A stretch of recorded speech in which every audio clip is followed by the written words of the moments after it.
दोस्तों सबसे पहले तो जो लोग इस साल में यानी कि 2023 में हज पर जा चुके हैं या फिर जाने वाले हैं, उन सभी को हमारी तरफ से हज की बहुत बहुत मुबारकबाद।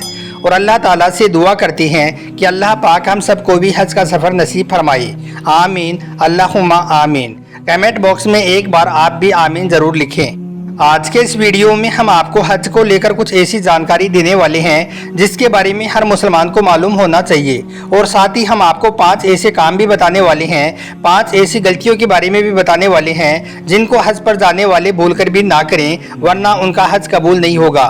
इसलिए आज का यह वीडियो आप सभी के लिए बहुत खास है। आप इसको आखिर तक ज़रूर देखें और मेहरबानी करके इसे शेयर भी कर दें ताकि और भी लोगों के पास में यह वीडियो पहुंच जाए।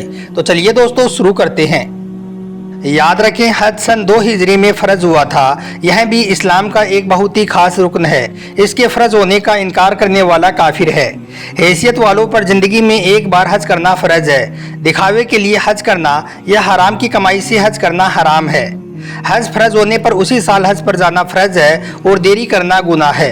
अगर किसी पर हज फ़र्ज हो गया लेकिन उसकी तरफ से हज नहीं किया गया, यहाँ तक कि उसका माल ख़त्म हो गया, तो ऐसी सूरत में फिर उसको कर्जा लेकर भी हज पर जाना उसके लिए ज़रूरी हो जाता है। दोस्तों अब आपको बताते हैं कि हज किन लोगों पर फ़र्ज होता है, यानी कि ऐसे कौन से लोग हैं जिन पर हज वाजिब नहीं होता है, यानी कि किन किन लोगों को हज पर ना जाने की छूट है, यानी कि हज ना करने की छूट है। याद रखें, हज के वाजिब होने की ये 7 शर्तें हैं। नंबर 1, मुसलमान होना, यानी कि गैर मुसलमान पर हज वाजिब नहीं है। नंबर 2, बालिग होना, मतलब के बच्चों पर हज वाजिब नहीं है। नंबर 3, आकिल होना, इसका मतलब ये है कि मजनून या फिर पागल पर हज फर्ज नहीं है। नंबर 4, आज़ाद होना, यानी कि जो लोग किसी के गुलाम हैं उन पर भी हज फर्ज नहीं है। नंबर 5, तंदुरुस्त होना, इसका मतलब ये है कि अपाहिज या फिर अंधे लोगों पर भी हज फर्ज नहीं है और इन्हें अपनी तरफ से हज पर भेजना भी वाजिब नहीं है। नंबर 6, सफ़र खर्च का मालिक होना, यानी कि जिसके पास में सफ़र का खर्च ना हो तो ऐसे लोगों पर भी हज वाजिब नहीं है। और नंबर 7, औरत के लिए महरम होना, इसका मतलब ये है कि अगर किसी औरत के साथ में उसका महरम ना हो तो उस पर भी हज फर्ज नहीं है। जिसके अंदर यह सारी बातें पाई जाएं तो फिर ज़रूरी हो जाता है कि वो हज के सफ़र पर जाए, और फिर ऐसा शख्स हज पर जाने में जितनी ज़्यादा देरी करेगा वो उतना ही ज़्यादा गुनहगार होगा। और अगर ऐसा शख्स बिना हज के चल बसा, यानी कि उसका इंतकाल हो गया, तो अब उसका ईमान भी खतरे में है। दोस्तों याद रखिए, हज में 3 फ़र्ज हैं। नंबर 1, एहराम बांधना। नंबर 2, वकूफ़ अरफा, इसका मतलब ये है कि जिलहिजा की 9 तारीख को सूरज ढलने से 10वीं की सुबह सादिक से पहले पहले किसी वक्त अराफात में ठहरना। और नंबर 3, तवाफ़ ज़ियारत। तो इनसे पता चलता है कि बगैर एहराम बांधे हज नहीं हो सकता है। अगर कोई आदमी 9 तारीख को मैदान अराफात में ना पहुंच पाता है तो उसका भी हज नहीं होगा, और जो आदमी तवाफ़ ज़ियारत ना कर पाए तो उसका भी हज नहीं होगा। इसके अलावा दोस्तों हज पर जाने वालों को चाहिए कि वो हज पर जाने से पहले पहले यह 5 काम भी ज़रूर कर लें, यानी कि हज पर जाने वाले लोग यह 5 गलतियां भी भूलकर ना करें, वरना उनका हज कबूल नहीं होगा। नंबर 1, हज की नीयत करें। दोस्तों हज पर जाने वालों को चाहिए कि वो हज के सफ़र पर जाने से पहले हज की नीयत ज़रूर कर लें। नीयत हज करने की और अल्लाह के प्यारे नबी से मुलाकात करने की करें। इसका मतलब ये है कि जहाँ से आप हज के सफ़र पर जा रही हो वहाँ से हज करने की नीयत करके ही अपने घर से जाएं। नंबर 2, वालिदैन को खुश करके जाएं। दोस्तों दूसरा काम ये है कि अगर आपके वालिदैन किसी वजह से आपसे नाराज़ चल रही हैं तो पहले आप अपने माँ बाप को खुश करें, उनको राज़ी करें, उसके बाद ही आप हज के सफ़र पर जाएं। या फिर अगर आपको आपके वालिदैन की इजाज़त नहीं मिली है और उनको आपकी खिदमत की ज़रूरत है तो आप हज के सफ़र पर ना जाएं, बल्कि आप उनकी खिदमत करें। नंबर 3, तौबा और इस्तिग़फ़ार करें।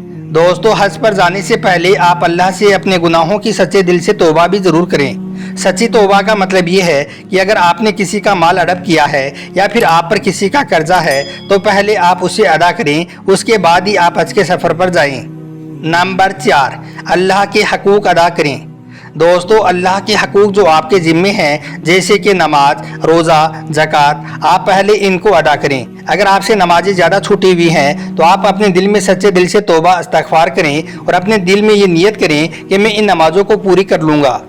और नंबर 5, गिले शिकवे मिटाकर जाएं। दोस्तों, जिन लोगों से आपकी नाराजगी चल रही है तो पहले आप अपने दिल की सफाई करें, उसके बाद आप उन लोगों के पास में जाएं और उनसे माफ़ी मांगें। या फिर अगर आपने किसी पर जुल्म किया है, किसी को नाहक सताया है, तो उनके पास भी जाकर आप माफ़ी मांगें। इसके अलावा दोस्तों, हज पर जाने वालों को चाहिए कि वो हज के सफ़र पर रवाना होने से पहले हज के मसाइल की जानकारी भी हासिल कर ले, ताकि हज के दौरान उनसे कोई ऐसी गलती ना होने पाए कि जिससे उनकी सारी मेहनत और उनका सारा पैसा बर्बाद होने से बच जाए। मगर अफसोस है कि आजकल तो इन बातों की तरफ ध्यान ही नहीं दिया जाता है। आजकल तो लोगों के पास में पैसा बहुत ज़्यादा हो गया है, उन्हें हज करने का शौक सा लग गया है। लेकिन अफसोस है कि हज के अरकान की अदायगी के बारे में मसाइल सीखने की फिक्र कम ही लोगों में होती है। यहाँ तक कि अक्सर हाजियों को लब्बैक भी याद नहीं होता है। अल्लाह ताला ऐसे लोगों को तौफीक दे। याद रखें, फ़र्ज अरकान अदा करने में कोताही करने पर हज नहीं होता है। लेकिन अगर हज के वाजिबात में से कोई वाजिब काम अगर किसी वजह से छूट जाए तो फिर उनके लिए जानवर ज़िबा करना वाजिब हो जाता है। यानी कि जानवर ज़िबा करने से उनकी वो कमी पूरी हो जाती है। जैसे कि नमाज में वाजिब छूटने पर सजदा सब करने से नमाज सही हो जाती है। हज के लिए वाजिबात कुछ इस तरह से हैं। नंबर 1, मिकात या उससे पहले एहराम बांधना। दोस्तों, यहाँ पर मिकात का मतलब एक तरह की सीमा है, यानी कि एक तरह की हदूद है जहाँ पर हज यात्रियों को एहराम बांधना होता है। नंबर 2, सफ़ा मरवा के बीच साई करना। काबा शरीफ के कुछ दूरी पर मौजूद सफ़ा और मरवा की पहाड़ियों के बीच 7 बार चलने के काम को साई कहा जाता है। इसके लिए सफ़ा पहाड़ी से शुरू करना और अगर कोई मजबूरी ना हो तो पैदल ही साई करना ज़रूरी है। नंबर 3, मुज़दलिफ़ा में ठहरना। अराफात से सूरज डूबने के बाद मुज़दलिफ़ा के लिए निकलना। याद रखें, मुज़दलिफ़ा एक तरह की खुली हुई जगह है जहां पर हज यात्रियों को ठहरना होता है। यह काम भी हज के अरकान में शामिल है। उसके बाद मगरिब व ईशा की नमाज मुज़दलिफ़ा में ही पढ़ना। नंबर 4, शैतान को कंकरियां मारना। याद रखें, 10 ज़िलहिज्जा को शैतान को कंकरियां मारकर फिर बाल कटवाना भी ज़रूरी है। मतलब कि पहले शैतान को कंकरियां मारना, फिर सर के बाल उतरवाना। अगर इसमें कोई काम आगे या पीछे हो जाए तो फिर जानवर ज़िबा करना पड़ेगा। नंबर 5, कुर्बानी करना।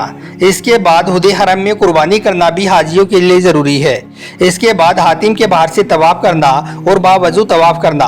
तवाफ़ के बाद 2 रकात नमाज पढ़ना। अगर तवाफ़ के बाद नमाज नहीं पढ़ी तो फिर जानवर की कुर्बानी वाजिब नहीं, लेकिन गुनाहगार होगा। और नंबर 6, बिदाई तवाफ़ करना। दोस्तों, याद रखें, बिदाई तवाफ़ करना भी वाजिब है। इसके अलावा मक्का शरीफ से रवानगी के वक्त अगर कोई औरत नापाक हो तो उसके लिए यह माफ़ है। और यही नहीं, इसके अलावा हज के और भी बहुत से मसाइल हैं जिन्हें मालूम करना भी हाजियों के लिए बहुत ज़रूरी है। मिकात के बाहर से आने वाले मक्का शरीफ पहुंचकर जो पहला तवाफ़ करते हैं उसे तवाफ़े कुद्दूम कहा जाता है। याद रखें, तवाफ़ के शुरू के पहले 3 फेरों में एहराम की चादर दाहिने कंधे के नीचे से निकलकर बाएं कंधे पर डाली जाती है, यानी कि दाहिना कंधा खुला रखा जाता है और तीनों फेरों में रमल किया जाता है। यहाँ पर कुछ लोग हैं जो 7 फेरों में कंधा खुलना रखना ज़रूरी समझते हैं, लेकिन याद रखें, यह बात सही नहीं है। इस तरह एहराम की हालत में नमाज पढ़ने के दौरान एहराम की चादर से दोनों कंधों को ढककर रखना चाहिए। सही के दौरान भी दोनों कंधे ढके रहना चाहिए। उम्रा का एहराम बांधने के बाद एहराम की हालत में सबसे बेहतरीन वजीफ़ा तलबिया है। इसका सिलसिला तवाफ़ करने से पहले तक जारी रखना चाहिए। और हज के दौरान लब्बैक का सिलसिला 10 तारीख को बड़े शैतान को कंकरियां मारने से पहले तक जारी रखना चाहिए। अल्लाह ताला से दुआ है कि अल्लाह पाक हम सबको भी अपने घर काबा शरीफ की ज़ियारत नसीब फरमाए और हम सबको भी हज नसीब करे। आमीन, अल्लाहुम्मा आमीन। उम्मीद करता हूँ कि आज का यह वीडियो आपको अच्छा लगा होगा। पसंद आया हो तो इसे दिल से एक लाइक ज़रूर कर दें और मेहरबानी करके इसे शेयर भी कर दें, ताकि और भी लोगों के पास में यह वीडियो पहुँच जाए। आपका वीडियो देखने के लिए बहुत बहुत शुक्रिया।